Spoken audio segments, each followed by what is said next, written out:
காலை நேர பிரதான செய்திகளின் ஊடாக நர்மதா சிறில் முதலில் தலைப்பு செய்திகள். சிறுவரை வேலைக்கு அமர்த்தினால் விதிக்கப்படவுள்ள பெருந்தொகை அபராதம். 2027 முதல் நடைமுறைக்கு வரும் புதிய கல்வி மறுசீரமைப்பு. உக்ரைனின் அமைதி திட்டத்தை நிராகரித்தது ரஷ்யா. புடினின் அதிரடி அறிவிப்பு. இனி விரிவான செய்திகள். சிறுவர்களை வேலைக்கு அமர்த்தியதாக குற்றவாளி என கண்டறியப்பட்ட ஒருவருக்கு விதிக்கப்படும் அபராதத்தை ரூபாய் 1,00,000 உயர்த்துவது குறித்து அரசு பரிசீலித்து வருகிறது. இதற்காக பெண்கள், இளைஞர்கள் மற்றும் சிறுவர்கள் வேலைவாய்ப்பு சட்டத்தில் திருத்தம் செய்வதற்கான ஒரு முன்மொழிவை தொழிலாளர் துறை அமைச்சர் சமர்ப்பித்துள்ளதாக தெரிவிக்கப்படுகிறது. தொடர்புடைய வரைவு சட்டம் மூலம் நாடாளுமன்றத்தில் சமர்ப்பிக்கப்பட்ட அரசிதழம் வெளியிடப்பட்டுள்ளது. அதன்படி ஒரு பொது அல்லது தனியார் தொழில் நிறுவனத்தில் சிறுவரை வேலைக்கு அமர்த்தியதாக விசாரணைக்கு பிறகு ஒருவர் குற்றவாளி என கண்டறியப்பட்டால் அவர் ரூபாய் 1,00,000 அபராதம் செலுத்த வேண்டும். இதற்கு முன்னர் இந்த அபராதம் ரூபாய் 10,000 இருந்தது. 18 வயதுக்குட்பட்ட ஒருவரை வேலைக்கு அமர்த்தியதாக குற்றவாளி என கண்டறியப்பட்ட ஒருவருக்கு 1,00,000 ரூபாய் மிகாத அபராதம், 12 மாதங்களுக்கு மிகாத சிறை தண்டனையும் விதிக்கப்படலாம் என்று இந்த புதிய சட்டம் மூலம் குறிப்பிடுகிறது. குற்றவாளிக்கு மேற்கூறிய அபராதம் மற்றும் சிறை தண்டனை ஆகிய இரண்டும் விதிக்கப்பட வேண்டும் என்றும் அந்த சட்டம் மூலம் தெரிவிக்கிறது. தரமாறு மாணவர்களுக்கான புதிய கல்வி மறுசீரமைப்புகளை 2027 முதல் முழுமையாக நடைமுறைப்படுத்த திட்டமிட்டுள்ளதாக கல்வி அமைச்சு அறிவித்துள்ளது.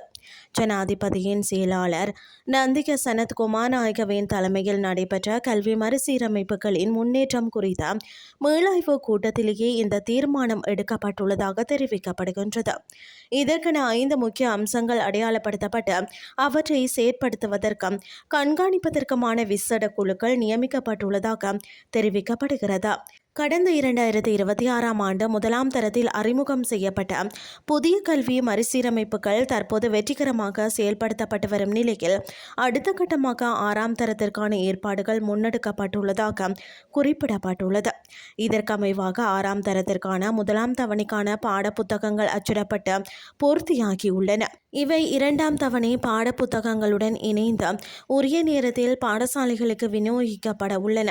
நாட்டின் கல்வி உட்கட்டமைப்பை மேம்படுத்தும் நோக்கில் சுமார் 6,500 2ஆம் நிலை பாடசாலைக்கு தேவையான கற்றல் உபகரணங்கள் ஏற்கனவே வழங்கி முடிக்கப்பட்டுள்ளதாகவும் தெரிவிக்கப்பட்டுள்ளது. மேலும் அபிவிருத்தி தேவைப்படும் 373 பாடசாலைகளை தரம் உயர்த்தும் பணிகளும் தற்போது தீவிரமாக முன்னெடுக்கப்பட்டு வருவதாக கல்வி அமைச்சு மேலும் தெரிவித்துள்ளமை குறிப்பிடத்தக்கது. இனி வெளிநாட்டு செய்திகள். 4 ஆண்டுகளுக்கு மேலாக நீடித்து வரும் போரில் சண்டைகளை கட்டுப்படுத்துவதற்காக உக்ரைன் முன்வைத்த புதிய அமைதி திட்டத்தை ரஷ்யா நிராகரித்துள்ளது.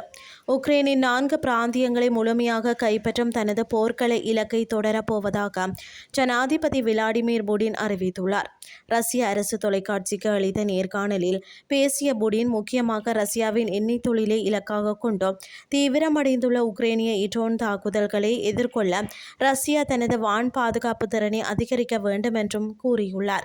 இந்த தாக்குதல்கள் ரஷ்யாவின் பல்வேறு பகுதிகளில் தற்காலிக எரிபொருள் பற்றாக்குறையை ஏற்படுத்தியுள்ளதை ஒப்புக்கொண்ட அவர் விநியோக பிரச்சினைகளை ரஷ்யா சிறப்பாக சமாளித்து வருவதாக குறிப்பிட்டுள்ளார்.